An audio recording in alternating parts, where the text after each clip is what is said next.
উন্নত সেবার দাবি আর দুর্ব্যবহারের প্রতিবাদে বিএসএমএমইউ পরিচালকের কক্ষে তালা ঝুলিয়েছেন ছাত্র জনতার আন্দোলনে আহতরা।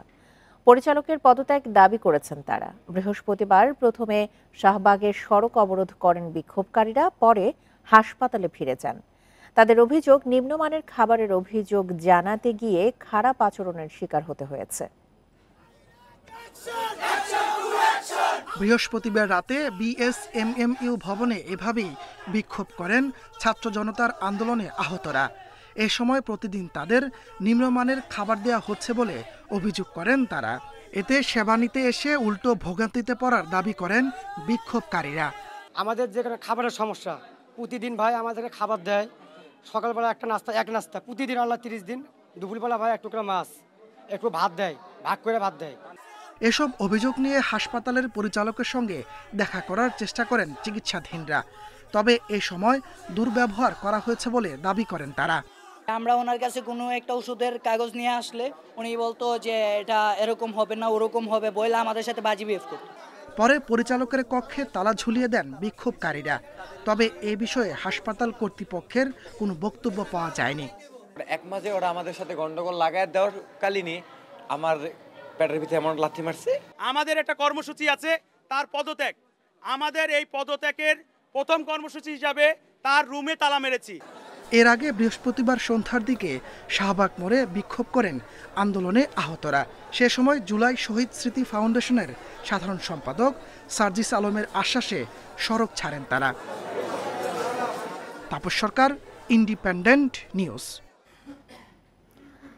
43তম বিসিএস এর গেজেট থেকে বাদ পড়ার কারণ জানেন না 227 জন বঞ্চিত প্রার্থী।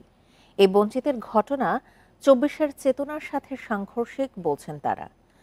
বিশেষজ্ঞরা বলছেন, কারো বিরুদ্ধে ফৌজদারি মামলা না থাকলে চাকরি থেকে বাদ দেওয়াটা অমানবিক। এদিকে জনপ্রশাসন মন্ত্রণালয় বলছে, কেউ চাইলে পুনর্বিবেচনার আবেদন করতে পারবে। বিসিএস সহ অন্য সরকারি চাকরি হওয়ার পরও পতিত আওয়ামী লীগের 16 বছরের শাসনামলে ভেরিফিকেশনের নামে বহু প্রার্থীকে বাদ দেয়া হয়। 2023 সালে 43তম বিসিএস এর সব প্রক্রিয়া শেষ করে 2805 জনকে নিয়োগের সুপারিশ করে পাবলিক সার্ভিস কমিশন। এরপর যাচাই বাছাই শেষে গত 15 অক্টোবর 2064 জনকে চূড়ান্তভাবে নিয়োগ দিয়ে প্রথম গেজেট প্রকাশ করা হয়।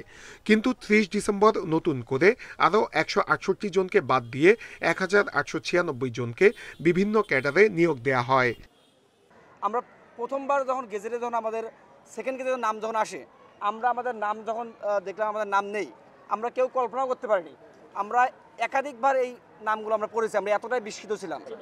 আগামী 5 জানুয়ারির মধ্যে গেজেটে অন্তর্ভুক্ত করে 15 জানুয়ারিতে চাকরিতে যোগদানের দাবি জানিয়েছেন বঞ্চিতরা। ঢাকা বিশ্ববিদ্যালয়ের কেন্দ্রীয় গ্রন্থাগারের সামনে এক সংবাদ সম্মেলনে এ দাবি জানান তারা। এ সময় তারা জানান, বাদ পড়াদের কারোরই রাজনৈতিক সংশ্লিষ্টতা ছিল না। আমরা কেন গেজেট বঞ্চিত হলাম, বা আমরা গেজেটে একবার অন্তর্ভুক্ত হয়ে আবার কেন আমি একজন মানুষকে ফাঁসি দিতে গেলেও সে তার অপরাধ সম্পর্কে জানে, আমি কেন জানি না যে আমি কেন বঞ্চিত হয়েছি। বিশেষজ্ঞরা বলছেন, চাকরির ভেরিফিকেশনে কারো নামে ফৌজদারি মামলা আছে কিনা, কেউ অপরাধী কিনা, শুধু সেটি দেখা উচিত। এসব বঞ্চিতদের দ্রুতই গেজেটে অন্তর্ভুক্ত করা উচিত। মানে চাকরি প্রত্যাশীর বিরুদ্ধে যদি কোনো রাষ্ট্রীয় ফৌজদারি মামলা না থাকে, কোনো অপরাধ না থাকে, কোনো খুনের মামলা না থাকে, তাহলে অবশ্যই তাদের মেধা এবং যোগ্যতার বিচার করা উচিত। কারণ আমরা মেধা এবং যোগ্যতাটাকে আফোল্ড করার জন্যই, আমরা নিশ্চিত করার জন্যই কিন্তু আমাদের এই বৈষম্য বিরোধী আন্দোলন হয়েছে। এদিকে জনপ্রশাসন মন্ত্রণালয় বলছে, কেউ আবেদন করলে পুনর্বিবেচনা করা হবে। নূরে আলম, ইন্ডিপেন্ডেন্ট নিউজ, ঢাকা। 3 দিনের মধ্যে ডাকসু নির্বাচনের রোডম্যাপ চাইছে ঢাকা বিশ্ববিদ্যালয়ের শিক্ষার্থীরা। আর এই দাবিতে মধ্যরাতে ক্যাম্পাসে হয়েছে বিক্ষোভ মিছিল। এ সময় ছাত্রদলের বিরুদ্ধে ডাকসু নির্বাচনের বিরোধিতার অভিযোগ আনেন তারা। তবে একে অপপ্রচার বলে বিজ্ঞপ্তি দিয়ে জানিয়েছে ছাত্রদলের কেন্দ্রীয় কমিটি। শিক্ষার্থী বিক্ষোভে মধ্যরাতে হঠাৎ উত্তপ্ত ঢাকা বিশ্ববিদ্যালয় ক্যাম্পাস। দ্রুত ডাকসু নির্বাচনে রোডম্যাপ ঘোষণার পাশাপাশি সিন্ডিকেট বৈঠকে ছাত্রদলের ডাকসু নির্বাচনের বিরোধিতার প্রতিবাদও জানিয়েছে তারা। রাত 12টার দিকে জিয়া হল এলাকা থেকে শুরু হয়ে ভিসি চত্বরে গিয়ে শেষ হয় বিক্ষুব্ধদের মিছিল। উপাচার্যের বাসভবনের সামনে হয়েছে সংক্ষিপ্ত সমাবেশ। ছাত্রলীগের মতো দানবের কবর রচিত হয়েছে। যদি ছাত্রদল শিক্ষার্থীদের বিরুদ্ধে যায়, এই ক্যাম্পাসে ছাত্র দলেরও কবর রচিত হবে। অতি দ্রুত সময়ের মধ্যে ভাইস চ্যান্সেলর স্যারকে মেরুদণ্ড সোজা রেখে তাকে রোডম্যাপ ঘোষণা করতে হবে এবং তার সময়সীমা 72 ঘন্টা মাত্র। তবে এই ঘটনার শুরু বৃহস্পতিবার বিকেলে সিনেট ভবনে তখন বসে সিন্ডিকেট বৈঠক। এতে আওয়ামী লীগপন্থী শিক্ষকদের অংশ নেওয়ার খবরে সেখানে সাধারণ শিক্ষার্থীদের সঙ্গে বিক্ষোভ করে ছাত্রদলের নেতাকর্মীরাও। উপাচার্য পরিস্থিতি সামাল দেওয়ার চেষ্টা করলে সেই বৈঠকেই ডাকসু নির্বাচনের রোডম্যাপ চায় শিক্ষার্থীরা। তবে ছাত্রদল এ সময় বিরোধিতা করে বলে অভিযোগ ওঠে, কিন্তু এসব অভিযোগ অস্বীকার করেছে তারা। ডাকসু তো আমি এবং আমরা অবশ্যই চাই, এটা আমাদের অধিকার, কিন্তু হচ্ছে গিয়ে ডাকসু করার জন্য বর্তমান যেই লেভেল প্লেইং ফিল্ডটা দরকার সেটা কিন্তু নেই। একটা বিশেষ গোষ্ঠী মব কালচারের মাধ্যমে সেটাকে রূপ দিল যে ছাত্রদল ডাকসু চায় না এবং ভিসি মহোদয়কে আমরা হেনস্থা করেছি। তো আমি একটু দায়ভার নিয়ে বলতে পারি যে আমি ওপেন চ্যালেঞ্জ দিচ্ছি, যদি ভিসি মহোদয় এমন কিছু বলতে পারে যে ওনাকে আমরা হেনস্থা করেছি, তাহলে সেটার যেই শাস্তি বিশ্ববিদ্যালয়ের আইন অনুযায়ী সেটা আমি মাথা পেতে নিব। ডাকসু নির্বাচন নিয়ে ছাত্রদল ও শিক্ষার্থীদের এই অবস্থান সামনে আরও বড় বিরোধ তৈরি করবে কিনা এখন সেই শঙ্কায় সাধারণ শিক্ষার্থী ও সংশ্লিষ্টরা। Jahidul Bashar, Independent news, Dhaka. গুলশানের বাসভবনে বিএনপি চেয়ারপারসনের সঙ্গে দেখা করেছেন সেনাপ্রধান জেনারেল ওয়াকারুজ্জামান। বৃহস্পতিবার রাত 8টার দিকে গুলশানে যান তিনি। এ সময় সেনাপ্রধানের সাথে ছিলেন তার স্ত্রী। তাদের স্বাগত জানান অবসরপ্রাপ্ত মেজর জেনারেল ফজলে এলাহি আকবর। খালেদা জিয়ার বাসভবনে সেনাপ্রধান ও তার স্ত্রী প্রায় 40 মিনিটের মতো অবস্থান করেন। সেনাপ্রধান বিএনপি চেয়ারপারসনের শারীরিক অবস্থার খোঁজ খবর নেন। সাবেক প্রধানমন্ত্রী যেন দ্রুত সুস্থ হয়ে ওঠেন সে প্রত্যাশা ব্যক্ত করেন। এদিকে উন্নত চিকিৎসার জন্য বিএনপি চেয়ারপারসন বেগম খালেদা জিয়া 7 জানুয়ারি রাত 10টায় লন্ডনের উদ্দেশ্যে ঢাকা আন্তর্জাতিক বিমানবন্দর ত্যাগ করবেন বলে জানা গেছে।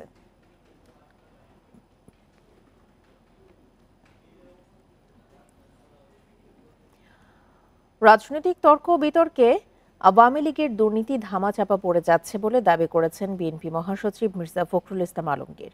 বিদ্যুৎ খাতকে আওয়ামী লীগ অর্থ পাচারের মাধ্যম হিসেবে ব্যবহার করেছে বলেও দাবি তার। বৃহস্পতিবার গুলশানের সংবাদ সম্মেলনে এসব কথা বলেন তিনি। এ সময় হাসিনা সরকারের আমলে বিদ্যুৎ খাতের নানা দুর্নীতির চিত্র তুলে ধরেন স্থায়ী কমিটির সদস্য ইকবাল হাসান মাহমুদ।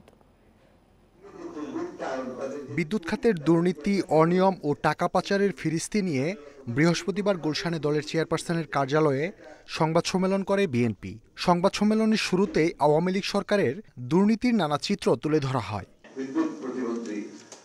বিএনপি মহাসচিব বলেন, আওয়ামী লীগের দুর্নীতি আর অনিয়ম আড়ালে চলে যাচ্ছে। ক্ষমতায় গেলে দুর্নীতিতে জড়িত সবার বিচার করা হবে বলেও জানান মির্জা ফখরুল। এরা এক ধরনের সুবিধা পেয়ে যাচ্ছে। এই কথাগুলো আমাদের বারবার বলা দরকার। এই কথাগুলো না বললে আপনার আওয়ামী লীগের যে দুর্বৃত্তায়ন এবং আওয়ামী লীগের ধ্বংস করে দিয়েছে দেশটাকে, এটা আমি আমাকে যে ভাষায় বলতে যে ফোকলা করে দিয়েছে, এটা কিন্তু মানুষ আস্তে আস্তে ভুলে যাবে। এই জন্য আমাদেরকে বারবার এটা বলা দরকার। পরে বিদ্যুতের দাম বাড়ানো, জনগণের কাছ থেকে সারচার্জের নামে টাকা কাটা সহ নানা অনিয়মের চিত্র তুলে ধরেন ইকবাল হাসান মাহমুদ টুকু। তারা বুঝতে পেরেছিল এই খাত থেকে কুইক মানি বানানো যায় এবং কোনো হিসাব না দিয়ে, কারণ বিদ্যুৎটা তো হাওয়া, বিদ্যুৎ তো দেখা যায় না। এমন এই ক্যাপাসিটি চার্জ, এই ক্যাপাসিটি চার্জের কোন মেশিনের কত ক্যাপাসিটি, কে এটাকে আইডেন্টিফাই করেছে এবং সেই মেশিনগুলো এফিসিয়েন্সি কি, এগুলো সম্বন্ধে তো কেউ কোনো বিশ্লেষণ করে না, দেখেও না। সুতরাং এই ক্যাপাসিটি চার্জের নামে অনেক টাকা বের করে নিয়ে যাওয়া যায় এবং তাই বের করে নিয়ে গেছে।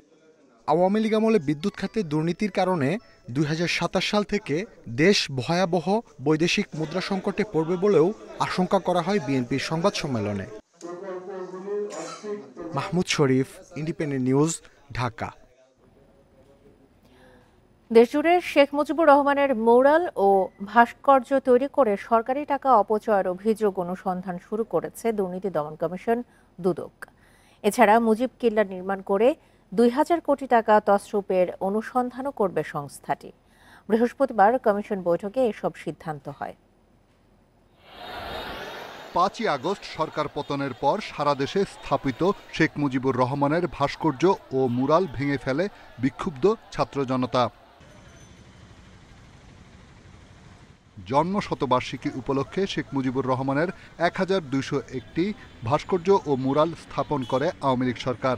আর সব মিলিয়ে ১৫ বছরে ১০,০০০-এর বেশি মুরাল ভাস্কর্য স্থাপন করা হয়। এইসব স্থাপনা নির্মাণে কত টাকা অপচয় হয়েছে তা অনুসন্ধানে মাঠে নেমেছে দুদক। দেশ জুড়ে বঙ্গবন্ধুর অপ্রয়োজনীয় ভাস্কর্য মুরাল সরকারি অর্থ অপচয় এবং তছরূপের মাধ্যমে হাজার কোটি টাকা ব্যয়ে নির্মাণের অভিযোগের প্রেক্ষিতে এই কমিশন কর্তৃক এই বিষয়ে অনুসন্ধানের সিদ্ধান্ত গৃহীত হয়েছে। ২০১৮ সাল থেকে ২০২৪ সাল পর্যন্ত ২,০০০ কোটি টাকায় ১৬ জেলায় ৫৫০টি মুজিব কেল্লা নির্মাণ করা হয়। বিপুল টাকা খরচ করে মানহীন সামগ্রী দিয়ে নির্মিত এসব কেল্লা এরই মধ্যে ব্যবহার অনুপযোগী হয়ে পড়েছে। মুজিব কিল্লা নির্মাণ সংস্কার উন্নয়ন প্রকল্প পরিচালক সংশ্লিষ্ট ঠিকাদার অন্যান্যের বিরুদ্ধে হাজার হাজার কোটি টাকা তছরূপ, অতিরিক্ত বিল দেয়া সহ বিভিন্ন অনিয়মের বিষয়ে অনুসন্ধানের সিদ্ধান্ত গৃহীত হয়েছে।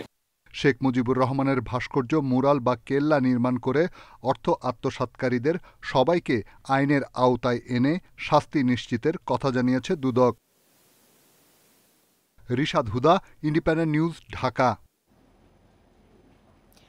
জামায়াতে ইসলামীর আমির ডাক্তার শফিকুর রহমান চৌধুরীর বক্তব্যকে হাস্যকর বলেছেন বিএনপির জ্যেষ্ঠ যুগ্ম মহাসচিব রুহুল কবির রিজভী। তিনি প্রশ্ন করেন, ৭১-এ জামায়াত নেতাদের ভূমিকা কি ছিল, তারা কোন সেক্টরে যুদ্ধ করেছেন। বৃহস্পতিবার দুপুরে সিলেটে যুব এশিয়া কাপ জয়ী ইকবাল হোসেন ইমনের পরিবারকে শুভেচ্ছা জানানোর শেষে তিনি কথা বলেন। রুহুল কবির রিজভী আরও বলেন, জামায়াতের আমির বলেছেন দেশের সেনাবাহিনী আর তারা ছাড়া কোনো দেশপ্রেমিক নেই। তার ওই বক্তব্য হাস্যকর। এ সময় ৭১-এ ওই ইসলামপন্থী রাজনৈতিক দলের ভূমিকা কি ছিল তা নিয়ে প্রশ্ন তুলে রিজভী বলেন, আজ তারা বলে বাংলাদেশে কেউ দেশপ্রেমিক নেই। এই ধরনের বিভ্রান্তি তৈরি করলে মানুষ তাদের নিয়ে হাসবে বলেও মন্তব্য করেন রিজভী। ইসলামপন্থী সেই রাজনৈতিক দল যে আপনাদের ৭১-এর ভূমিকা কি ছিল, আপনারা কোন সেক্টরে যুদ্ধ করেছেন, আপনারা কোন সেক্টর কমান্ডারের আন্ডারে যুদ্ধ করেছেন। বাংলাদেশে কেউ দেশপ্রেমিক নেই, শুধু একটি রাজনৈতিক দল দেশপ্রেমিক। এই ধরনের বিভ্রান্তি আপনারা তৈরি করলে মানুষ হাসবে। নির্বাচন ব্যবস্থা সংস্কার কমিশনের মেয়াদ বাড়ানো হয়েছে। বৃহস্পতিবার রাষ্ট্রপতির আদেশক্রমে এই বিষয়ে মন্ত্রিপরিষদ বিভাগের সচিব ডক্টর শেখ আব্দুর রশিদ স্বাক্ষরিত প্রজ্ঞাপন জারি করা হয়। প্রজ্ঞাপন অনুযায়ী নির্বাচন ব্যবস্থা সংস্কার কমিশনের মেয়াদ ১৫ই জানুয়ারি পর্যন্ত বাড়ানো হয়েছে। ভোট বাতিলে ইসির ক্ষমতা বাড়ানো, ইভিএম পদ্ধতি বাতিল, নির্বাচনী অপরাধের শাস্তি সহ বেশ কিছু গুরুত্বপূর্ণ বিষয় যুক্ত করে প্রস্তাবনা চূড়ান্ত করা হয়েছে বলেও নিশ্চিত করেছে নির্বাচন সংস্কার কমিশন। আগামী ৩ জানুয়ারি তারা সরকারের কাছে রিপোর্ট আকারে জমা দেবার কথা রয়েছে। এর আগে গত ৩ অক্টোবর নির্বাচন ব্যবস্থা সংস্কার কমিশন গঠন করা হয়। অন্তর্বর্তী সরকার দায়িত্ব নেওয়ার পর প্রধান উপদেষ্টা যে ৬টি সংস্কার কমিশন গঠনের ঘোষণা দিয়েছিলেন তার মধ্যে নির্বাচন ব্যবস্থা সংস্কার কমিশনও ছিল। সংস্কার কমিশনগুলোকে কাজ শুরুর ৯০ দিনের মধ্যে রিপোর্ট প্রদানের নির্দেশও দেওয়া হয়। ভারসাম্য রেখে পরাশক্তি দেশগুলোর সঙ্গে সম্পর্ক উন্নয়নে অন্তর্বর্তী সরকারকে পরামর্শ দিয়েছেন বিশ্লেষকেরা। সাবেক কূটনীতিকেরা বলছেন, পররাষ্ট্র উপদেষ্টার আসন্ন চীন সফর দেশের অর্থনীতি ও কূটনীতিতে বিশেষ ভূমিকা রাখতে পারে। এছাড়াও রোহিঙ্গা সংকট সমাধানে আলোচনা হতে পারে। চীনে ওয়াং ইর আমন্ত্রণে ২০ জানুয়ারি ৩ দিনের সফরে বেইজিংয়ে যাচ্ছেন পররাষ্ট্র উপদেষ্টা তৌহিদ হোসেন। অন্তর্বর্তী সরকার দায়িত্ব নেয়ার পর পররাষ্ট্র উপদেষ্টাকে এই প্রথম দ্বিপক্ষীয় সফরে আমন্ত্রণ জানালো কোনো দেশ।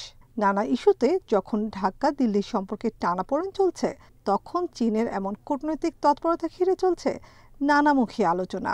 এক্ষেত্রে ঢাকাকে বিশেষ সতর্ক থাকার পরামর্শ বিশ্লেষকদের। যারা পাওয়ারফুল নেইবার আছেন স্পেশালি, অবশ্যই তাদের সাথে আমাদের ভালো সম্পর্ক, সুসম্পর্ক বজায় রাখা প্রয়োজন রয়েছে, but not at the cost of our own interest.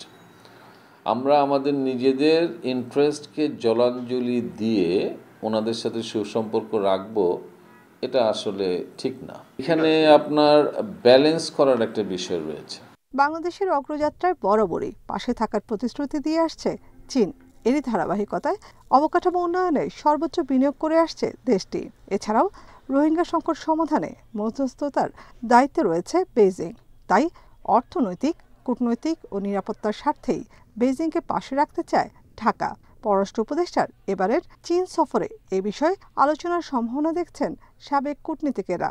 বর্তমান আর্থিক সংকট নিরসনের জন্য আমাদেরকে খানিকটা সহায়তা করতে পারে, যেটা আগের সরকার প্রধানের সফরের সময়তেও আলোচনা হয়েছিল। আমার যেটুকু মনে পড়ে যে চীন আমাদের $5 বিলিয়ন বাজেট সাপোর্ট আমাদেরকে দিতে পারে, অথবা আমাদের যে রফতানি, তাদের কাছ থেকে যে আমরা আমদানি করি, সেটাকে সমর্থন করার জন্য একটা ফান্ড তারা করতে পারে।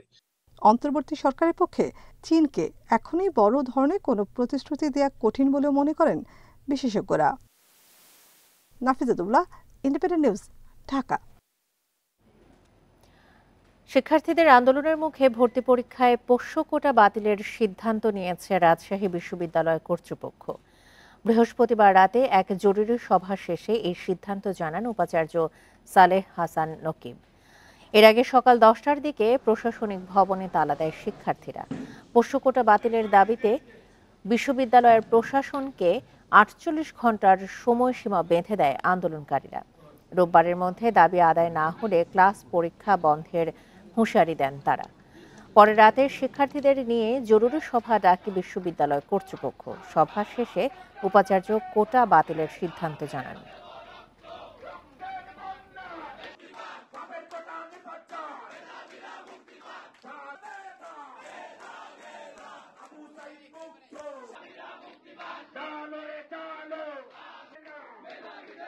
প্রক্রিয়ার ভেতর দিয়েই রাজশাহী বিশ্ববিদ্যালয়ের পোষ্য কোটার সম্পূর্ণ অবলুপ্তি এবং সেটার জন্য যা কিছু করণীয় সেটা করার ব্যাপারে আমি আমার অঙ্গীকার ব্যক্ত করছি। খুলনায় বৈষম্য বিরোধী আন্দোলনের নেতাকর্মীদের ওপর দুর্বৃত্তের হামলায় 8 শিক্ষার্থী আহত হয়েছেন। বৃহস্পতিবার দুপুরে নগরীর সোনাডাঙ্গা থানার শিববাড়ি মোড়ে এই হামলার ঘটনা ঘটে। বৈষম্য বিরোধী আন্দোলনের সমন্বয়ক সাজিদুল ইসলাম বাপ্পি জানান, নগরীর শেখ পাড়ার সমাজসেবা অফিস থেকে অনুষ্ঠান শেষে ফেরার পথে 20 থেকে 25 জন দুর্বৃত্ত তাদের ওপর হামলা চালায়। এ সময় তাদের বাধা দিতে গেলে নারী সহযোদ্ধাদের ওপর হামলা চালানো হয়। পরে তাদের উদ্ধার করে খুলনা মেডিকেল কলেজ হাসপাতালে ভর্তি করা হয়। হামলার ঘটনায় রাতে শিববাড়ি মোড়ে বিক্ষোভ মিছিল করেছে বৈষম্য বিরোধী ছাত্র আন্দোলনের নেতাকর্মীরা।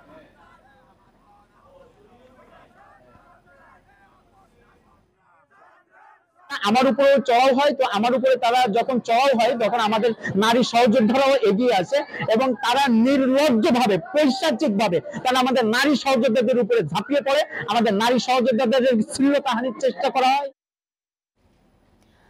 চট্টগ্রামের সীতাকুণ্ডে পায়ের রগ কেটে সলিমপুর ইউনিয়ন শ্রমিক দলের নেতা আরমান হোসেনকে হত্যা করেছে দুর্বৃত্তরা। বৃহস্পতিবার সন্ধ্যা 7:15টার দিকে এই ঘটনা ঘটে। স্থানীয়রা জানায়, সন্ধ্যা 6:30টার দিকে একটি চায়ের দোকানে বসেছিলেন আরমান হোসাইন। একটি ফোন এলে তিনি সেখান থেকে অন্য জায়গায় চলে যান। এর কিছুক্ষণ পর চিৎকার শুনে এগিয়ে আসে এলাকাবাসী। এ সময় আহত আরমানকে দেখতে পায় তারা। গুরুতর অবস্থায় উদ্ধার করে চট্টগ্রাম মেডিকেলে নিলে চিকিৎসক আরমানকে মৃত ঘোষণা করেন। পুলিশ জানিয়েছে, জড়িতদের ধরতে কাজ শুরু হয়েছে।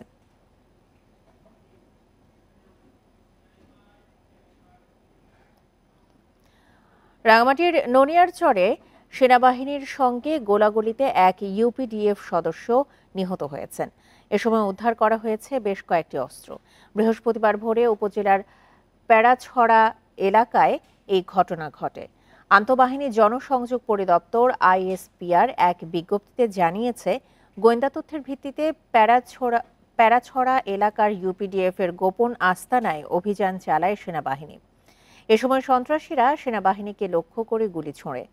সেনাবাহিনীও পাল্টা গুলি ছুড়লে এক UPDF সদস্য গুলিবিদ্ধ হয়ে ঘটনাস্থলেই নিহত হন। এ সময় বেশ কিছু সন্ত্রাসী আহত অবস্থায় জঙ্গলে পালিয়ে যায়। পরে ঘটনাস্থল থেকে একটি অ্যাসল্ট রাইফেল, মেশিনগানের 2 রাউন্ড গুলি, 90 রাউন্ড রাইফেলের গুলি, একটি ওয়াকিটকি সেট ও 12টি মোবাইল ফোন উদ্ধার করা হয়। পালিয়ে যাওয়াদের ধরতে অভিযান চলছে।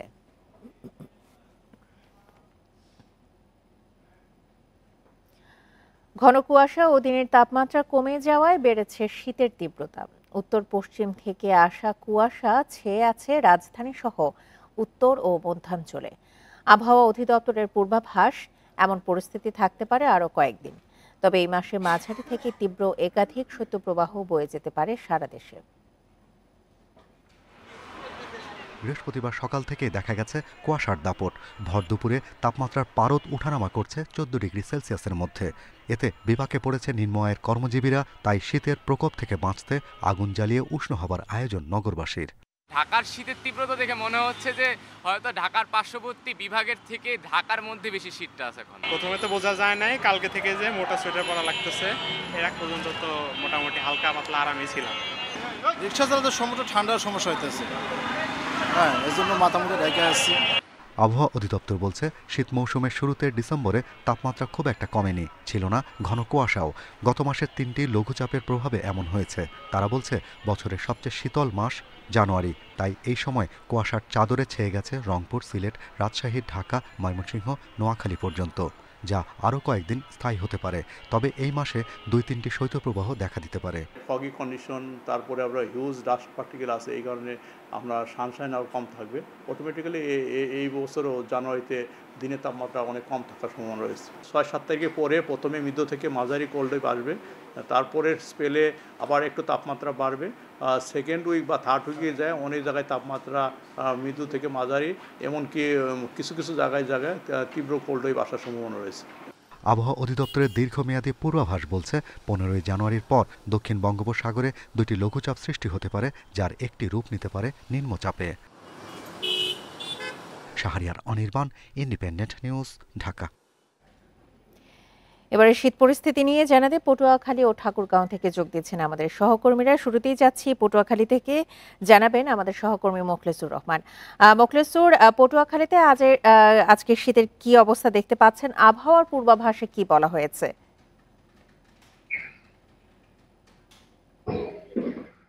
যে আপনি জানেন, গত প্রায় 1 সপ্তাহ ধরেই পটুয়াখালী দক্ষিণাঞ্চলের জেলাগুলোতে পটুয়াখালী সহ তীব্র শীত জেঁকে বসেছে এবং তার সাথে ঠান্ডা এবং বাতাস বইছে।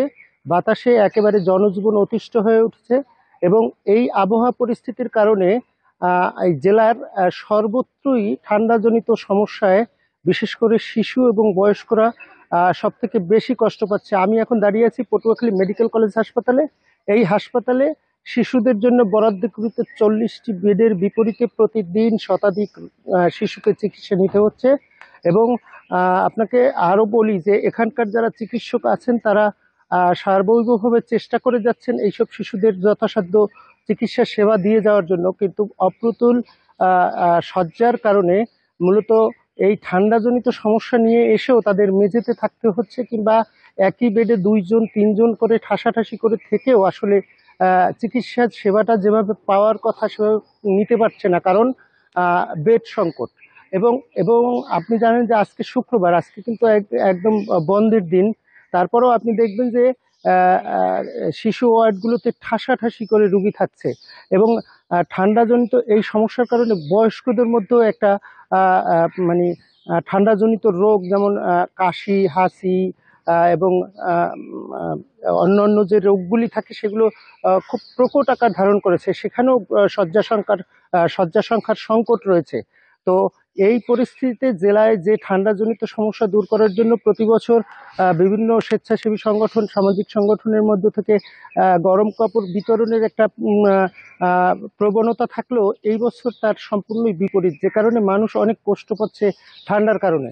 এবং এই ঠান্ডা থেকে রক্ষা পাওয়ার জন্য এই গরিব মানুষদের কাছে এমন কিছুই নেই। আমি আপনাকে আরও একটি তথ্য জানিয়ে রাখি, গত 3 মাসে এই ঠান্ডাজনিত সমস্যায় পটুয়াখালী মেডিকেল কলেজ হাসপাতালে 7 জন শিশুর মৃত্যুর ঘটনা জানিয়েছে হাসপাতাল কর্তৃপক্ষ। এবং আপনি জানেন যে এই হাসপাতালের এই ব্যবস্থা উন্নত করার জন্য বিভিন্ন সময় মানুষ দাবি করে আসলেও তার আসলে কোনো প্রতিফলন দেখা যায়নি। তো এই ছিল পটুয়াখালী থেকে আমার কাছে সর্বশেষ। মোখলেসুর, আপনি আমাদের সঙ্গে থাকুন। এবার আমরা যাচ্ছি ঠাকুরগাঁওয়ে, সেখান থেকে জানাবেন সহকর্মী মোহাম্মদ শামসুজ্জোহা। শামসুজ্জোহা, উত্তরাঞ্চলের ঠাকুরগাঁও সহ আশপাশের জেলাগুলোর কি অবস্থা দেখতে পাচ্ছেন? আজকে তাপমাত্রা কত? আর আমরা দেখতে পাচ্ছি আপনি যেখানে দাঁড়িয়ে আছেন বেশ কুয়াশাচ্ছন্ন। আবহাওয়া অফিস থেকে সবশেষ কি জানানো হয়েছে? কবে নাগাদ তীব্র বা মৃদু শৈত্যপ্রবাহ বয়ে যেতে পারে? আপনারা জানেন দ্বিতীয় ঠাকুরগাঁও এই জেলায় কিন্তু বরাবরই শীত বেশি হয়ে থাকে। আজকেও কিন্তু শীতের ব্যতিক্রম ঘটেনি। আমি একটু পরিস্থিতিটা দেখাতে যাচ্ছি। এই ঠাকুরগাঁও শীত প্রধান এলাকা, এই জেলায় কিন্তু প্রতি বছরে শীত বেশি হয়ে থাকে। তবে এবারে আমরা একটু ব্যতিক্রম দেখছি, কারণ ডিসেম্বরের শেষ ভাগ পর্যন্ত কিন্তু ঠাকুরগাঁওয়ে তেমন শীত অনুভূত হচ্ছিল না। এই কারণে কিন্তু এখানকার মানুষরা ভাবছিলেন শীত হবে কি হবে না, এরকম একটা আশঙ্কার মধ্যে ছিলেন। কিন্তু ঠাকুরগাঁয়ে গত 4 দিন থেকে যে অবস্থা বিরাজ করছে, এটি একবারে ঠাকুরগাঁয়ের স্থানীয় মানুষরা মনে করছেন যে এটা বছরের সর্বোচ্চ শীত অতিবাহিত হচ্ছে। তারপরেও কিন্তু এখানে সর্বোচ্চ শীত অতিবাহিত হলেও কিন্তু এখানকার পরিস্থিতিটা আমরা জানতে পারছি না, কারণ ঠাকুরগাঁয়ে কোনো আবহাওয়া অফিস নেই। এই আবহাওয়া অফিস না থাকার কারণে কিন্তু এখানকার প্রকৃত আবহাওয়ার খবরটা কিন্তু এখানকার স্থানীয় মানুষরা পান না।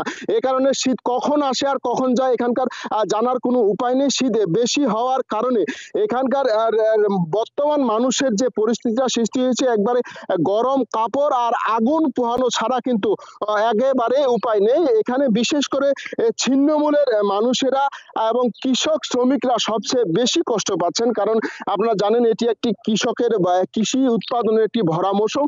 এই ভরা মৌসুমে কিন্তু কৃষকরা এই ঠান্ডার মধ্যেই কিন্তু ফসল উৎপাদনে চাষাবাদে ব্যস্ত সময় পার করছেন। তবে কৃষি শ্রমিকদের সাথে আমি কথা বলে জানতে পেরেছি, তারা বলছেন এখানে কিন্তু তারা খুব বেশি সময় কাজ করতে পারছেন না, কারণ বেশি সময় কাজ করলে কিন্তু হাত পা ঝিমঝিমাচ্ছে। মানুষ খুব বেশি প্রয়োজন ছাড়া কিন্তু ঘরের বাইরে যাচ্ছেন না। যারা বাইরে যাচ্ছেন তারাও কিন্তু আগুন ছাড়া কিন্তু রক্ষা পাচ্ছেন না। তারা কিন্তু বলছেন যে খুব বেশি সময় থাকলে কিন্তু শরীর একবারে ঠান্ডা হয়ে যাচ্ছে। বিশেষ করে শরীরের যে অংশগুলো কাপড় ঢাকা থাকে না, হাত এবং পা, এগুলো কিন্তু মানুষের একবারে ঠান্ডা হয়ে যাচ্ছে। এই কারণে কিন্তু জনজীবন যদি আমরা বলতে চাই যে একটি বিপর্যয় অবস্থার মধ্যে কিন্তু দিনকাল পার হচ্ছে। এখানে গত 3 দিন কিন্তু আমরা সূর্যের মুখ দেখতে পাইনি। গতকালকে দুপুরের পরে সূর্যের মুখ দেখার পরে কিন্তু আজকে কিছুটা শীত অনুভূত হচ্ছে, তা কম অনুভূত হচ্ছে। তবে গতকালকার থেকে কম অনুভূত হলেও কিন্তু এটা খুব একটা কম নয়। আর এখানে কিন্তু দিন দিন শিশু এবং বৃদ্ধ রোগীর সংখ্যা কিন্তু বৃদ্ধি পাচ্ছে। এখানে যে শীতবস্ত্রের প্রয়োজন, এখানে যে পরিমাণ শীতবস্ত্রের প্রয়োজন, প্রায় 18 লক্ষ মানুষের এখানে বসবাস, এখানে যে পরিমাণ শীতবস্ত্রের প্রয়োজন সেটা কিন্তু এখানে সেইভাবে বিতরণ করা হচ্ছে না। এখানকার যিনি জেলা প্রশাসক রয়েছেন তিনি কিন্তু বিভিন্ন ইউনোদের মাধ্যমে বিতরণ করেছেন, এবং জেলা প্রশাসক ইরশাদ ফারজানা তিনি কিন্তু আমরা গভীর আমরাও বুঝতে পারছি তীব্র শীতে একেবারেই জবুথবু অবস্থা মানুষের। শীত পরিস্থিতি নিয়ে পটুয়াখালী এবং ঠাকুরগাঁও থেকে জানাচ্ছিলেন আমাদের সহকর্মীরা। মাদক পাচারের নিরাপদ রুটে পরিণত হয়েছে কুষ্টিয়া। স্থানীয়রা বলছেন ভারতের সঙ্গে 28 কিলোমিটার সীমান্ত অরক্ষিত থাকায় বাড়ছে মাদক চোরাচালান। সেখান থেকে সহজে রেল কিংবা সড়ক পথে এসব মাদক চলে যাচ্ছে রাজধানী সহ বিভিন্ন স্থানে। বিজিবির তথ্য বলছে গত বছরের শেষে 6 মাসে 50 কোটি টাকার মাদকের চালান ধরা পড়েছে। তবে ধরা ছোঁয়ার বাইরে থেকে যাচ্ছেন মাদক ব্যবসায়ীরা। গেল 15 ডিসেম্বর কুষ্টিয়ার পোড়াদহ স্টেশনে বেনাপোল এক্সপ্রেস ট্রেন থেকে 6 কোটি টাকার এলএসডি জব্দ করে বিজিবি। এর 1.5 মাস আগে একই ট্রেন থেকে 11 কোটি টাকার এলএসডি জব্দ করা হয়। এছাড়া সড়ক পথে জব্দ করা হয়েছে ইয়াবা সহ বিভিন্ন মাদক। কুষ্টিয়ার দৌলতপুরে ভারতের সঙ্গে ৪৬ কিলোমিটারের সীমান্ত রয়েছে। এর মধ্যে ১৮ কিলোমিটারে কাঁটাতারের বেড়া দিয়েছে ভারত। বাকি উন্মুক্ত অংশ দিয়ে প্রতিদিনই বিপুল মাদক ঢোকার কথা জানিয়েছেন স্থানীয়রা। বিজিবির অভিযান বা প্রশাসনিক অভিযানে মাদক আটক হচ্ছে, কিন্তু কোনো ধরনের মাদকের যে মূল হোতা বা বিক্রেতা এরা কেউ আটক হচ্ছে না। আশপাশে যাতে বর্ডারগুলো আছে এবং বর্ডারগুলো আশপাশে থেকে মাদকতা বেশি আসছে আর কি। এই মাদকতা আমাদের ধরেন আশপাশে যেমন যুব সমাজ নষ্ট করে ফেলছে। সচেতন মহলের দাবি, বড় চালান জব্দ হলেও মাদক ব্যবসায়ীরা থাকছে ধরাছোঁয়ার বাইরে। এতে বন্ধ হচ্ছে না চোরাচালান। যে যারা এর সাথে জড়িত তাদেরকে কেন গ্রেপ্তার করা হচ্ছে না, বা প্রশাসন যেভাবে সুযোগ করে দিচ্ছে, প্রশাসনের যে অংশটা সুযোগ করে দিচ্ছে, আমরা তাদেরকেও আইনের আওতায় দেখতে চাই। গার্জিয়ান সচেতন হতে হবে। গার্জিয়ান সচেতন কি করবে? যদি মাদক যদি ওপেন বিক্রি বন্ধ না করা যায় বা এর ব্যাপ্তিটা না নিয়ন্ত্রণ করা যায়, তাহলে আগামীতে আরও ভয়ঙ্কর রূপ ধারণ করবে বলে আমি মনে করি। পুলিশ বলছে, সুনির্দিষ্ট অভিযোগ না থাকায় কাউকে আটক করা যাচ্ছে না। তবে পাচার বন্ধে অভিযান চলমান থাকার কথা জানিয়েছে বিজিবি। জনগোষ্ঠীকে সাথে নিয়ে সীমান্ত এলাকা এবং আমাদের অন্যান্য অঞ্চলে যারা বসবাস করছেন সবাইকে নিয়ে আমরা যদি একটা সম্মিলিতভাবে একটা প্রতিরোধ গড়ে তুলি, তাহলে আমাদের এ ধরনের যে কোনো অন্যায়ের প্রচেষ্টাকে আমরা নস্যাৎ করতে পারবো। গত ৩ মাসে বিজিবির অভিযানে প্রায় ২০ কোটি টাকার মাদক জব্দ করা হয়েছে। তবে এসব ঘটনায় কাউকে আটক করতে পারেনি পুলিশ। Independent news. রেস্তোরাঁয় খেতে, পোশাক কিনতে কিংবা বিমান ভ্রমণে বাড়তি খরচ করতে হবে ভোক্তাদের। এসব পণ্য ও পরিষেবার ওপর কর বাড়ানোর পরিকল্পনা নিয়েছে সরকার। সংশ্লিষ্টরা বলছেন, এনবিআরের ভ্যাট বাড়ানোয় মূল্যস্ফীতি বাড়তে পারে। চাপে পড়বেন উদ্যোক্তা ও ক্রেতারা।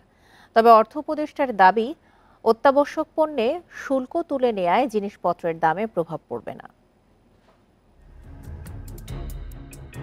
চড়া নিত্যপণ্যের বাজারে ক্রমে ভারী হচ্ছে খরচের বোঝা। এবার ভালো রেস্তোরাঁয় খেতে, কেনাকাটা কিংবা ঘুরতেও বাড়তি টাকা গুনতে হবে। আন্তর্জাতিক মুদ্রা তহবিলের সুপারিশে রেস্তোরাঁয় ভ্যাট ৫% থেকে ১৫% করার পরিকল্পনা নিয়েছে এনবিআর। নন এসি হোটেলের ভ্যাট ৭.৫% থেকে বাড়িয়ে দ্বিগুণ করা হচ্ছে। ব্র্যান্ডের পোশাক, মিষ্টির দোকানেও গুনতে হবে 15% কর, যা আগে ছিল 7.৫%। ফলে ভোক্তাদের পাশাপাশি চাপ বাড়বে ব্যবসায়ীদেরও। ডিটারজেন্ট, সাবান, তামাক আমদানিতেও সম্পূরক শুল্ক বাড়ানোর সুপারিশ করা হয়েছে। বিমানের টিকিট, ড্রাইভিং লাইসেন্স করতেও ব্যয় বাড়বে। জিনিসপত্রের দাম বৃদ্ধি পাশাপাশি যদি এই ভ্যাটের আরেকটা বোঝা চাপিয়ে দেওয়া হয়, আমার মনে হয় বর্তমান সরকারের জন্য এটা একটা অনেক বড় চ্যালেঞ্জ। রাজস্ব আদায় কম হয়েছে, প্রবলেম আছে। আপনি রাজস্ব আদায়ের ক্ষেত্র বাড়ান, যারা ভ্যাট দিচ্ছে না, স্ট্রিট ফুড, ছোট ছোট ব্যবসায়ী, কেউ ভ্যাটের আওতার মধ্যে নাই। আমরা যারা কমপ্লায়েন্স মেনে ব্যবসা করছি, আমাদের উপর সমস্ত খরচ। এই ব্যাপার কতদিন চলবে? ব্যবসা কি কর্পোরেটদের হাতে তুলে দিবে সব? তবে অর্থ উপদেষ্টার দাবি, আইএমএফ এর প্রস্তাবে নয়, রাজস্ব বাড়াতে এই কর বাড়ানো হচ্ছে। এতে নিত্যপণ্যের দাম বাড়বে না। এই সমস্ত আর্গুমেন্ট ঠিক এসে টেকে না।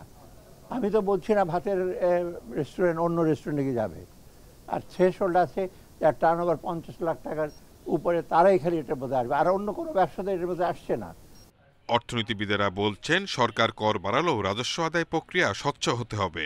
উচ্চ মূল্যস্ফীতির এ সময়ে সাধারণ মানুষ যাতে বেশি ক্ষতিগ্রস্ত না হয় সেদিকেও নজর দিতে হবে। সব রেস্টুরেন্টে কিন্তু ইলেকট্রনিক ফিসকাল ডিভাইস নাই। যদি ইলেকট্রনিক ফিসকাল ডিভাইস থাকে, অটোমেশনের আওতায় যদি না আনে, তাহলে এইটা সরকারের একচেকারে এই টাকাগুলো পৌঁছবে কিনা সেটা নিয়ে অনেক সময় কিন্তু প্রশ্ন থাকে, যে জনগণ ভ্যাট দিচ্ছে কিন্তু সেই ভ্যাটটা সরকারি কোষাগারে যাচ্ছে কিনা, সেটাও কিন্তু প্যারালালি কাজ করতে হবে। আগামী কয়েকদিনের মধ্যে ৪৩ ধরনের পণ্য ও সেবায় ১৫% ভ্যাট আরোপের প্রজ্ঞাপন জারি হবে বলে জানিয়েছে NBR. Shahida Ahmed, independent news, Dhaka. Container ও খোলা পণ্য হ্যান্ডলিংয়ে ২০২৪ সালে নতুন রেকর্ড গড়েছে চট্টগ্রাম বন্দর। তবে একই সময়ে বন্দরে জাহাজের উপস্থিতি কমেছে প্রায় ৬.৫%। সম্মিলিত উদ্যোগে সক্ষমতা বলছে কর্তৃপক্ষ। আর ব্যবহারকারীরা বলছেন, আন্তর্জাতিক প্রতিযোগিতা মোকাবেলায় আরও আধুনিক করতে হবে বন্দরকে। বিশ্বব্যাপী মন্দার প্রভাব, প্রাকৃতিক দুর্যোগ ছাড়াও রাজনৈতিক অস্থিরতায় উত্তাল ছিল গেল বছরটি। এর মধ্যেও কন্টেইনার হ্যান্ডলিংয়ে অতীতের সব রেকর্ড ছাড়িয়ে গেছে দেশের প্রধান সমুদ্র বন্দর।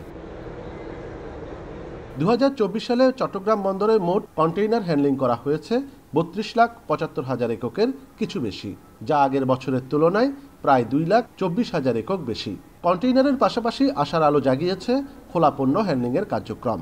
এক বছরে বেড়েছে প্রায় 37.5 লাখ মেট্রিক টন। কঠিন পরিস্থিতিতেও সমন্বিত উদ্যোগের ফল মিলেছে জানান বন্দর চেয়ারম্যান। জাহাজের আমরা কিছু ম্যানেজমেন্ট করেছি যাতে আমরা 100% পার্ট ইউজ করতে পারি এবং 100% কার্গো হ্যান্ডলিং করতে পারি। আমরা কাস্টমস, দেন এনবিআর, পোর্ট এবং রেলওয়ে আমরা কিন্তু সম্মিলিতভাবে কাজ করেছি। কন্টেইনার ও কার্গো হ্যান্ডলিংয়ের সংখ্যা বাড়লেও বন্দরে জাহাজ আসার পরিমাণ কমেছে। তবে আমদানি রপ্তানি দিয়ে সক্ষমতা যাচাইয়ের প্রক্রিয়া সঠিক নয় বলে মনে করেন বন্দর ব্যবহারকারীরা। সক্ষমতা বাড়াতে চলমান প্রকল্পগুলো দ্রুত শেষ করার তাগিদ তাদের। চট্টগ্রাম বন্দর অনেক বেশি আগে থেকে স্মার্ট বন্দর হিসেবে কাজ করছে। সামনে যে আমাদের রোজা যে একটি বড় উৎসব, সেই রোজাকে কেন্দ্র করে কিন্তু এখন নতুন করে যে এলসিগুলো আপনার ওপেন করা হচ্ছে, সেই এলসিকে টার্গেট করে কিন্তু আমাদের বাংলাদেশে একটা বড় ভলিউম, আমার ধারণা যে জানুয়ারি মাসের মাঝামাঝি থেকে কিন্তু আসা শুরু হবে। যদি সকল ধরনের আমদানি পণ্য ডিপোগুলো থেকে ডেলিভারির অনুমতি দেওয়া হয়, তাহলে ডিপো সেক্টরে কিন্তু হিউজ ইনভেস্টমেন্ট আসবে। 2024 সালে প্রায় 5,055 কোটি টাকা রাজস্ব আয় করেছে চট্টগ্রাম বন্দর। অনুপম শীল, ইন্ডিপেন্ডেন্ট নিউজ, চট্টগ্রাম। নিত্যপণ্যের চড়া দামের মধ্যেই বাজারে কমেছে সবজির দাম। এ বিষয়ে আরও জানতে ময়মনসিংহ থেকে যোগ দিচ্ছেন আমাদের সহকর্মী আবু সালেহ মুসা। মুসা, ময়মনসিংহে কি অবস্থা দেখতে পাচ্ছেন? সবজির বাজার কেমন আজকে? আমি এই মুহূর্তে কিন্তু ময়মনসিংহের যে বৃহত্তম কাঁচা বাজার, পাইকারি বাজার, মেসুয়া বাজার, সেই মেসুয়া বাজারে রয়েছি এবং আমরা এখানে দেখেছি যে আসলে এই বাজারটি কিন্তু অনেক ভোর থেকেই কিন্তু ক্রেতা বিক্রেতাদের আনাগোনা শুরু হয়ে যায় এবং এটি একটি পাইকারি বাজার এবং এখানে ময়মনসিংহের যে চরাঞ্চল রয়েছে, সবজি ভান্ডার ক্ষেত্র চরাঞ্চল, সেই চরাঞ্চলের সবজিগুলি কিন্তু এখানে চলে আসে এবং এই বাজার থেকে কিন্তু অন্যান্য যে বাজার রয়েছে সেই বাজারগুলি কিন্তু সবজি কিন্তু এখান থেকে সরবরাহ করা হয়। আমি যদি একটু দেখাতে চাই যে এখানে কিন্তু সবজি বিক্রেতারা কিন্তু এখন ব্যস্ত সময় পার করছেন। আমরা দেখেছি যে সব ধরনের সবজির দাম কিন্তু অনেকটাই কমে গেছে। এর কারণ হিসাবে ক্রেতা বিক্রেতারা যেটি বলছেন যে আসলে এই মৌসুমে কিন্তু প্রচুর পরিমাণ সবজি আমদানি হচ্ছে, যার কারণে দাম অনেকটাই কমে গেছে। আমরা বাজার ঘুরে দেখেছি যে যেই আলু কয়দিন আগেও কিন্তু 80 টাকায় 100 টাকায় বিক্রি হতো, সেই আলু কিন্তু এখন আমরা দেখেছি যে এখানে পাইকারি বাজারে 35 থেকে 45 টাকায় বিক্রি হচ্ছে। এছাড়াও কিন্তু কাঁচামরিচ, যে কাঁচামরিচ 300 টাকা 200 টাকায় বিক্রি হতো, সেটি কিন্তু আজকে মাত্র 30 টাকায় বিক্রি হচ্ছে। এছাড়া একটি লাউ বিক্রি হচ্ছে 15 থেকে 20 টাকায়, কফি বিক্রি হচ্ছে 10 থেকে 20 টাকায় এবং সব ধরনের সবজি কিন্তু দাম কমে গেছে। টমেটো বিক্রি হচ্ছে 15 থেকে 20 টাকায়। এছাড়া সব ধরনের যে শাক রয়েছে সেই শাকের দামও কিন্তু অনেকটাই কমে গেছে এবং এই প্রভাব কিন্তু ময়মনসিংহের সবগুলি বাজারে কিন্তু একই চিত্র। যদিও এটি পাইকারি বাজার, এখানে দামটা অনেকটাই কম। এখান থেকে ময়মনসিংহের যে আরও যে ছোট ছোট বাজার রয়েছে সেই ছোট ছোট বাজারে কিন্তু এখান থেকে যে পাইকারি ক্রেতা রয়েছে তারা এখান থেকে কিনে ওইখানে নিয়ে বিক্রি করছেন। সেখানে যদিও দাম কিছুটা বেশি, তবুও অনেকটাই কমে গেছে এবং ক্রেতাদের সাথে কথা বলেছি, ক্রেতারা যেটি বলেছেন যে তারা এই মৌসুমে, এই শীতের মৌসুমে শীতের যে সবজি সেই সবজি কম দামে কিনতে পেরে তারা কিন্তু খুশি হয়েছেন। অন্যদিকে বিক্রেতারা বলছেন তারা কিন্তু লসের মধ্যে পড়েছেন, তাদের উৎপাদন খরচই উঠছে না, এরকম বিক্রেতারা আমাদেরকে বলেছেন। তারা ক্ষেত থেকে সরাসরি কিন্তু সেই ভোরবেলা কিন্তু এখানে সবজি নিয়ে এসেছেন বিক্রি করার জন্য, কিন্তু কাঙ্ক্ষিত দাম কিন্তু তারা পাচ্ছেন না। একটি লাউ যেখানে 50-60 টাকা কয়েকদিন আগেও বিক্রি হয়েছে, সেখানে কিন্তু আজকে মাত্র 15 থেকে 20 টাকায় তাদেরকে কিন্তু এটি বিক্রি করতে হচ্ছে এবং এই অবস্থা কিন্তু আরও কিছুদিন থাকবে এবং আবহাওয়া অনুকূলে থাকায় কিন্তু প্রচুর পরিমাণ সবজির আমদানি হয়েছে, আমদানি বেড়েছে, যার কারণে কিন্তু দাম অনেকটাই পড়ে গেছে এবং হয়তো সামনে যদি আবহাওয়া খারাপ হয় সেক্ষেত্রে কিন্তু সরবরাহ কমে যাওয়ার আশঙ্কা রয়েছে, সেক্ষেত্রে দামও বাড়ার আশঙ্কা রয়েছে এবং এই কারণে কিন্তু আরও কিছুদিন সবজির যে মূল্য সস্তা অবস্থা সেটি কিন্তু অব্যাহত থাকবে বলে ক্রেতা বিক্রেতা উভয়ই আমাদেরকে জানিয়েছেন এবং মানুষ কিন্তু আসলে অনেক দিন পর কিন্তু কম মূল্যে সবজি কিনতে পেরে কিন্তু আসলে স্বস্তির নিঃশ্বাস কিন্তু ফেলেছেন এবং ক্রেতারা কিন্তু অনেকটাই খুশি। আমাদেরকে যেটি জানিয়েছেন যে আসলে তারা কিন্তু অল্প সবজি কিনে নিয়ে যেখানে বাড়ি ফিরতে হতো সেখানে কিন্তু তারা কিন্তু অল্প টাকায় কিন্তু ব্যাগ ভর্তি সবজি নিয়ে কিন্তু বাজার থেকে কিন্তু তারা কিন্তু ফিরতে পারছে, যদিও অন্যান্য নিত্যপণ্যের যে মূল্য সেটি কিন্তু আসলে অপরিবর্তিত রয়েছে। এই সবজির দামের ক্ষেত্রে যে সেটি কিন্তু ক্রেতারা আশা করছেন যে আরো কিছুদিন কিন্তু তারা এই দামে সবজি কিনতে পারবেন। এই ছিল ময়মনসিংহের মেসুয়া বাজার থেকে সবজির বাজার দর নিয়ে সর্বশেষ অবস্থা। ময়মনসিংহের বাজার পরিস্থিতি নিয়ে জানাচ্ছিলেন আমাদের সহকর্মী আবু সালেহ মুসা। বিদায়ী বছরে সবল ব্যাংকগুলোর পরিচালন মুনাফা বেড়েছে অস্বাভাবিক হারে। ওয়ান ব্যাংকের মুনাফায় প্রবৃদ্ধি শতভাগেরও বেশি। ট্রেজারি বিলে, বন্ডে বিনিয়োগ ও ডলার বেচা কেনার মাধ্যমেই মূলত ব্যাংকগুলোর এই মুনাফা। মূল্যস্ফীতি নিয়ন্ত্রণে সুদ হার বাড়ানোর সুবিধা জনসাধারণ না পেলেও ভালোভাবেই ঘরে তুলেছে ব্যাংকগুলো। আইএমএফের পরামর্শে মূল্যস্ফীতি নিয়ন্ত্রণে দফায় দফায় ঋণের সুদ হার বাড়িয়েছে বাংলাদেশ ব্যাংক। নীতি সুদ হার 5 থেকে বাড়িয়ে এখন 10%। এ পন্থার সুফল সাধারণ মানুষ না পেলেও পেয়েছে দেশের ব্যাংক খাত। চলমান আর্থিক সংকটের মধ্যেও বিদায়ী বছর পরিচালন মুনাফা বেড়েছে বেশিরভাগ ব্যাংকের। 129.91% বেড়েছে ওয়ান ব্যাংকের পরিচালন মুনাফা। 2023 সালে ব্যাংকটির পরিচালন মুনাফা ছিল 361 কোটি টাকা, এবার তা হয়েছে 850 কোটি টাকা। 72 ভাগের বেশি বেড়ে 2400 কোটি টাকা হয়েছে ব্র্যাক ব্যাংকের পরিচালন মুনাফা। 2023 সালে এ মুনাফা ছিল 1393 কোটি টাকা। রেকর্ড 2375 কোটি টাকা পরিচালন মুনাফা পূবালী ব্যাংকের। প্রবৃদ্ধি 51.66%। ব্যাংকটিতে 14,500 কোটি টাকার আমানত বেড়েছে। সিটি ব্যাংকের পরিচালন মুনাফা হয়েছে 2287 কোটি টাকা, ডাচ বাংলা ব্যাংকের 2285 কোটি টাকা। এছাড়া পরিচালন মুনাফা বেড়েছে Asia eastern, mutual trust, Exim, one, mercantile, মেঘনা ও শাহজালাল ইসলামী ব্যাংকের। হাতে টাকা থাকা ব্যাংকগুলোর বেশিরভাগই সরকারি ট্রেজারি বিল বন্ডে বিনিয়োগ করেছিল। তারা 5 থেকে 6% সুদে টাকা জমা নিয়ে সেই টাকা 12 থেকে 13% সুদে ট্রেজারি বিল বন্ডে বিনিয়োগ করেছে। এই সুদের পার্থক্যই ব্যাংকগুলোর মুনাফা অনেক বাড়িয়েছে বলে মনে করছেন। গত বছরের তুলনায় যেটা আমাদের 1788 কোটি টাকা বেশি গত বছরের চেয়ে। এটা আমাদের একটা বড় সাফল্য যে অনেক বাধা বিপত্তির মধ্যেও আমাদের বেশ কিছু পদক্ষেপ ছিল, যে কারণে আমরা এই অর্জনটা করতে পেরেছি। অনিয়ম, দুর্নীতি ও সুশাসনের তীব্র ঘাটতির কারণে গত 1.5 দশক ধরেই দেশের ব্যাংক খাত ধারাবাহিকভাবে দুর্বল হয়েছে। তবে 2024 সাল ছিল ব্যাংক খাতের জন্য ইতিহাসের সবচেয়ে নাজুক বছর। 5 আগস্ট শেখ হাসিনা সরকারের পতনের পর ব্যাংক খাত সংস্কারের উদ্যোগ নেয় কেন্দ্রীয় ব্যাংক।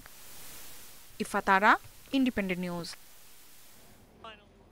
আর এই ছিল এখনকার মতো ইন্ডিপেন্ডেন্ট সংবাদে। ইন্ডিপেন্ডেন্ট টেলিভিশনের সব খবর আরো বিস্তারিত জানতে চোখ রাখুন ফেসবুক, ইউটিউব এবং এক্সে। ধন্যবাদ সবাইকে। আমন্ত্রণ পরের আয়োজনে।